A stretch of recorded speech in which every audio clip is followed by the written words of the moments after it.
మంగ్లీ వ్యవహారం ఒకటి చూసుకున్నాం మనం. నిజంగా నేను మంగ్లీని నిజంగా అప్రిషియేట్ చేస్తా. ఏ విషయంలో చేస్తానంటే, మంగ్లీ అనేటటువంటి ఆవిడ నిజంగా తను ఒక చిన్న కుటుంబంలో పుట్టి అంచెలంచెలుగా కొన్ని మీడియా ఛానల్లో పనిచేస్తూ తన ప్రతిభను చూపిస్తూ పాటలు పాడుతూ మెట్టు మెట్టు మెట్టు మెట్టు ఎక్కి ఇలా ఈ స్థాయిలో ఉంది, ఈ స్థాయికి వచ్చింది. దాన్ని నిజంగా అప్రిషియేట్ చేస్తా, దాన్ని నిజంగా మేము ఆహ్వానిస్తాం, స్వాగతిస్తాం. ఎస్, గిరిజన తాండాలో పుట్టి గిరిజన బిడ్డవై ఇలా చాలా మంది పెద్ద పెద్ద లిరిసిస్టులు రాసినటువంటి పాటలని గొంతులో వచ్చినాయి అంటే నిజంగా అది నీ అదృష్టం, మా భాగ్యం.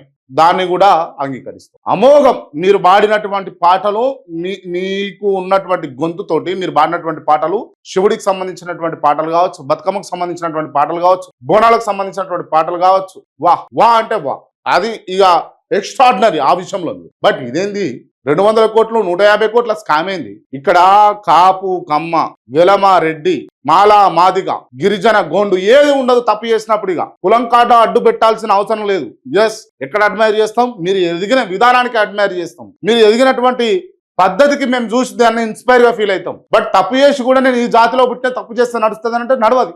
రెడ్డి అయితేంది, లేకపోతే విలమం అయితేంది, లేకపోతే చౌదరి అయితేంది, లేకపోతే కమ్మవ అయితేంది, లేకపోతే కాపు అయితేంది. తప్పు అంటే తప్పే, అంతే. ఇక అంటే ఈ కులంలో పెట్టి తప్పు చేయొచ్చా? విలమలు తప్పు చేయొచ్చా? రెడ్డిలు తప్పు చేయొచ్చా? మాలలు మాదిగలు తప్పు చేయొచ్చా? గోండు గిరిజనులు తప్పు చేయొచ్చా? తప్పు అంటే తప్పు, అంతే.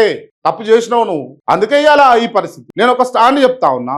అందరు అన్నారు, ఎందుకు నువ్వు సుబ్బారావు అని కలవరిస్తా ఉన్నావు, సుబ్బారావు చుట్టూ తిరుగుతా ఉన్నావు, మధు మీద కేసు కొట్టుపట్టు ఫార్మాలిటీకి పోయింది. ఓకే, అక్కడ వరకు. ఇప్పుడు నేను చెప్తా ఉన్నా, మీకు గనక నిజంగా అందులో కొంచెం కూడా పాత్ర లేదు అని మీకు అనిపిస్తే యు గో. ఎవరి దగ్గరికి పోవాలి? నువ్వు బాధితుల పక్షాన నిలబడి కొట్లాడు. నువ్వు కూడా బాధితులకు అన్యాయం జరిగింది, ఈ బాధితులకు నా పేరు చెప్పి వీళ్ళని మోసం చేసిరు అని చెప్పి బాధితుల తరపు నుంచి కొట్లాడలేదు. ఎందుకు? ముఖం లేదు. ఎందుకంటే గా బాధితులే మీ ఇంటికి వచ్చి ఛాయలు నీళ్లు మందులు దాగిపోయారట, వాళ్ళని మచ్చక చేసుకోనికి మీరు చేసిరట. మరి ఏంది ఇది?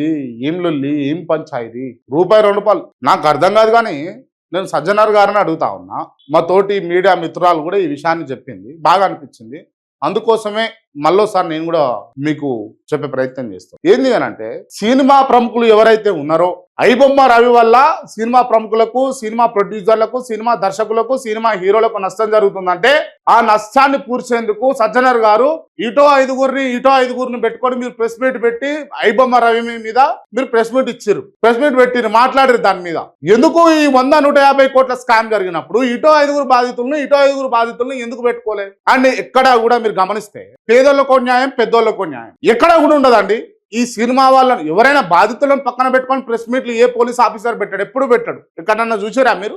ఎక్కడైనా బాధితులను పక్కన పెట్టుకొని ఒక పోలీస్ ఆఫీసర్ ప్రెస్ మీట్ పెట్టాక ఎక్కడన్నా చూసారా? ఒక సినిమా బాధితులను తప్పించి. వాళ్ళు కూడా ఆర్థికంగా స్థిరపడి సమాజంలో ఉన్నటువంటి వ్యక్తుల యొక్క పైసలను పబ్లిక్ గా దోచుకున్నటువంటి వ్యక్తులు ఓ కేసు పెడితే వాళ్లకు అడ్డంకి అయితే ఐబొమ్మ రవి గురించి ప్రెస్ మీట్ పెట్టేందుకు ఈ డబ్బులున్న పేదోళ్ళ గురించి ప్రెస్ మీట్ పెట్టి, మరి నిజమైన పేద కుటుంబంలో మగ్గిపోయి రూపాయి పోగు చేసుకొని ఆ పోగు చేసుకున్న రూపాయలను ఇటువంటి దొంగల చేతులు పెట్టినప్పుడు వాళ్ళు మోసం చేస్తే వాళ్ళ తరపు నుంచి బాధితులను పిలిపించి ఎందుకు ప్రెస్ మీట్ పెడతలేరు? పేదోళ్ళ కంటే ఒక న్యాయము, పెద్దోళ్ళ కంటే ఒక న్యాయం అన్నది ఈయన కనబడతా ఉంది. ఏదో గవర్నమెంట్ ఎందుకు పట్టించుకోవట్లేదు నాకు అర్థం కాదు విషయం. ఇది ఇంత పెద్ద స్టేట్ ఇష్యూ అవుతా ఉంటే సుమోటోగా మీరు ఫైల్ చేయాల్సిన అవసరం ఉంది కదా, టేకప్ చేయాలి కదా. బాధితులకు న్యాయం చేయాలి అని అంటే ఈ మధ్యలో ఎవరిదికు న్యాయం చేస్తారు? ఎవరి మీరు వినతి పత్రాలు తీసుకుంటారు? ఎవరి మీరు అర్జీలు పెట్టుకున్నటువంటి లెటర్లు తీసుకుంటారు? ఏం జరుగుతుందో ఏం అర్థమవుతుంది. ఏదేమైనా ముక్కు వెండి రూపాయి వసూలు చేసి ఆ పేద వర్గాలకు, ఆ పేదలకు ఇవ్వాల్సినటువంటి బాధ్యత ప్రభుత్వం పైనే ఉంటుంది, ప్రభుత్వంలో ఉన్నటువంటి పోలీస్ అధికారుల పైన ఉంటుంది. 101% చెప్తా ఉన్నా, తప్పక ఉంటుంది. ఇది చేయాల్సిన బాధ్యత మీది కదా. మీకు జీతాలు ఇస్తుందే అందుకు కదా, మీకు హోదాలు ఇస్తుందే అందుకే కదా, మీకు కాన్వాయిలు ఇస్తుందే అందుకే కదా. పేదలకు అన్యాయం జరిగినప్పుడు మీరు నిలబడతారని, మీరు ఎవరైతే అన్యాయం చేశారో వాళ్ళ పక్కన నిలబడతారని కాదు, దిగి రావాలి, న్యాయం జరగాలి. అమ్మ మంగ్లీ బంజయ్ అమ్మాయిగా ఏంది ఈ డ్రామాలు? ఏంది?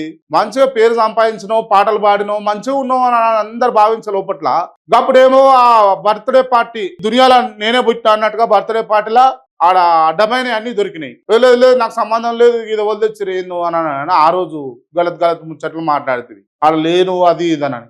ఏమో నేను ఇండెప్త్ గా పోతే చాలా వస్తాయి కానీ ఇక అది వ్యక్తిగత అంశాలను మాట్లాడితే బాగుండదు మీడియా ముఖంగా. ఎందుకంటే నేను ఎట్లాంటి ఉన్నో ప్రజలకు తెలుసు, మీరు ఎట్లాంటి వాళ్ళో ప్రజలకు తెలుసు, రేవంత్ రెడ్డి ఎట్లాంటాడో ప్రజలకు తెలుసు, కేసీఆర్ ఎట్లాంటి వాళ్ళో ప్రజలకు తెలుసు. ప్రజలు జడ్జి చేయగలుగుతారు ఎవరు ఏంది అని అన్నది, వాళ్ళకు అభిప్రాయం ఉంటుంది. పబ్లిక్ గా ఉన్నప్పుడు ఖచ్చితంగా ఎవరు ఏంది అని అంచనా వేసేటటువంటి నైపుణ్యత, స్కిల్ ఖచ్చితంగా ప్రజలకు ఉన్నది. ఇవాళ దాన్ని ఎవరు మార్చలేరు, ఎవరు గొప్పగా కితాబిచ్చి పెద్దగా చేయలేరు. దయచేసి గుర్తించుకోవాలి. దయచేసి మనం అనుకుంటా ఉంటాం సో దయచేసి కొన్ని తప్పులు జరిగినాయి, చెప్పరాని తప్పులు కూడా జరుగుతూ ఉన్నాయి. సో వాటి కారణాలు అవి ఇవి అన్ని మాట్లాడదాం భవిష్యత్తులో. బట్ ఇదైతే సందర్భం కాదని నేను భావిస్తా ఉన్నా. దయచేసి ఆ బాధితుల పక్షాన నిలబడి నువ్వు కొట్లాడి వాళ్లకు నీ పేరు మీద వసూలు చేసిన డబ్బు ఇప్పి దమ్ముంటే చూస్తా. నీ పాత్ర అందులో లేకపోతే, లేదు అని నువ్వు ప్రూవ్ చేసుకోవాలి అనుకుంటే, ఇది నీ మీద పడ్డ బుద్ధ అనుకుంటే నువ్వు కడుక్కోవాల్సిన బాధ్యత నీ మీదే ఉంది.